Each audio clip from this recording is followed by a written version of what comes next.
Yes, karibu katika taarifa za kiburudani kutoka hapa Mpenja TV, na miongoni mwa taarifa ambayo nimekusogezea inamhusu mwanamitindo maarufu kutokea nchini Marekani, ambapo katika taarifa ya awali inaeleza kuwa jeshi la polisi Zanzibar limethibitisha kifo cha mwanamke raia wa Marekani Ashley Robinson mwenye umri wa miaka 31 maarufu mtandaoni kama Ashley Jeney kilichotokana na kujiua.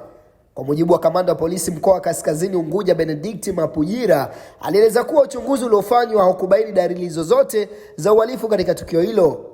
Aidha, kamanda huyo amesema kuwa tukio hilo lilitokea Aprili 9, 2026 wakati mwanamke huyo akiwa likizo Zanzibar na mchumba wake, ambapo inadaiwa alijinyonga ndani ya kabati kwa kutumia kipande cha nguo kutoka kwenye vazi lake. Kamanda Mapujira alieleza kuwa kabla ya tukio hilo wawili hao walikuwa wakikaa pamoja hotelini, lakini walitenganishwa vyumba kufuatia kutokuelewana.